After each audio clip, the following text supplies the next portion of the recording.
Assalamualaikum warahmatullahi wabarakatuh. Perkenalkan, nama saya Fakhrul Rozi dengan NPM 2040401057. Saya dari jurusan manajemen.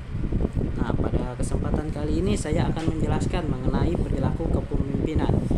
Kita mulai dari definisinya terlebih dahulu. Perilaku kepemimpinan adalah gaya kepemimpinan yang fokusnya tidak hanya pada sifat-sifat atau karakteristik pemimpinnya, tetapi pada tindakan interaksi terhadap orang-orang yang ada di sekitar kerjanya dan pada sekelompok orang bawahannya. Menurut ahli Abdul Aziz Wahab, perilaku adalah gaya kepemimpinan dalam mengimplementasikan fungsi-fungsi kepemimpinan yang menurut teori ini sangat besar pengaruhnya dan bersifat sangat menentukan dalam mengefektifkan organisasi untuk mencapai tujuannya. Selanjutnya adalah 3 dimensi perilaku kepemimpinan menurut Mulyasa. Nah, yang pertama adalah perilaku tugas atau task behavior.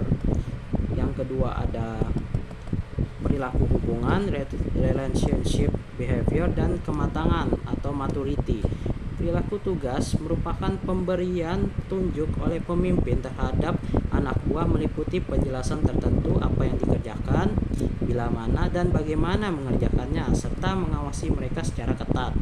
Nah, untuk perilaku hubungan merupakan ajakan yang disampaikan oleh pemimpin melalui komunikasi dua arah yang meliputi mendengar dan melibatkan anak buah dalam pemecahan masalah. Adapun kematangan adalah kemampuan dan kemauan anak buah dalam mempertanggungjawabkan pelaksanaan tugas yang dibebankan kepadanya. Selanjutnya adalah macam-macam perilaku kepemimpinan dan ciri-ciri pokoknya. Yang pertama ada perilaku instruktif. Apa itu? Perilaku ini terbangunnya komunikasi satu arah. Pemimpin membatasi peranan bawahan, pemecahan masalah dan pengambilan keputusan menjadi tanggung jawab pemimpin. Pelaksanaan pekerjaan pun diawasi secara ketat. Nah, yang kedua adalah perilaku konsultatif.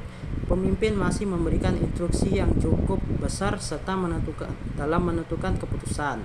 Telah diharapkan komunikasi dua arah dan memberikan suportif terhadap bawahannya. Pemimpin mau mendengarkan keluhan dan perasaan bawahan dalam pengambilan keputusan. Bantuan terhadap bawahan ditingkatkan, tetapi pelaksanaan keputusan tetap pada pemimpin.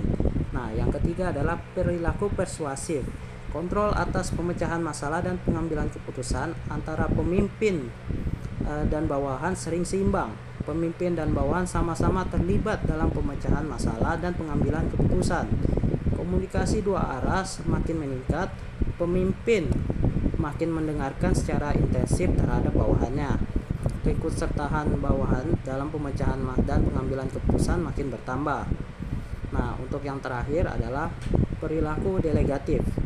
Pemimpin mendiskusikan masalah yang dihadapi dengan bawahan dan selanjutnya mendelegasikan pengambilan keputusan seluruhnya kepada bawahan. Bawahan diberi hak untuk menentukan langkah-langkah bagaimana keputusan dilaksanakan, dan bawahan diberi wewenang untuk menyelesaikan tugas-tugas sesuai dengan keputusan sendiri. Nah, menurut Stockdale terdapat beberapa faktor yang perlu diperhatikan.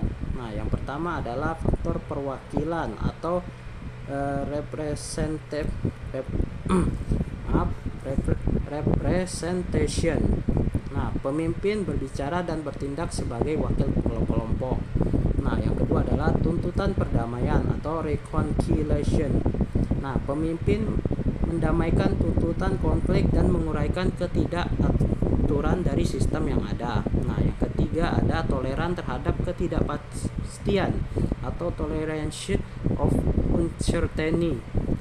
Pemimpin mampu memberikan toleransi terhadap ketidakpastian dan penundaan tanpa kekhawatiran atau gangguan.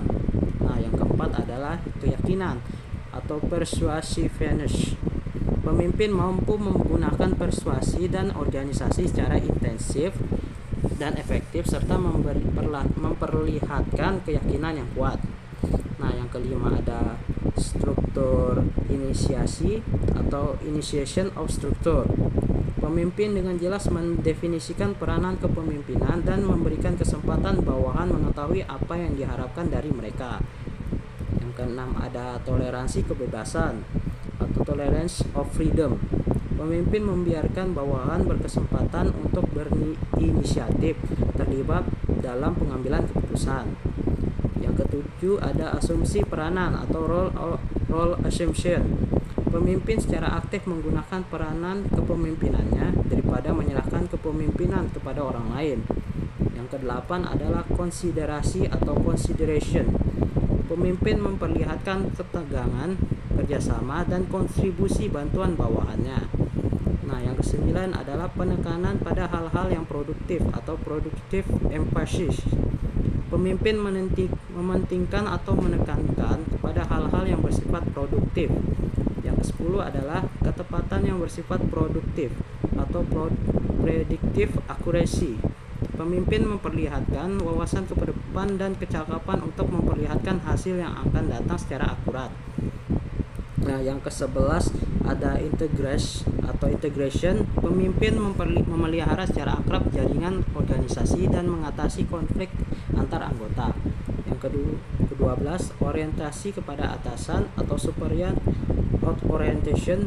Pemimpin memelihara hubungan ramah tamah dengan atasan yang mempunyai pengaruh terhadap pemimpin dan berjuang untuk memperoleh kedudukan yang lebih tinggi. Itulah 12 faktor yang menurut Stockdale perlu diperhatikan. Nah, selanjutnya adalah gaya kepemimpinan.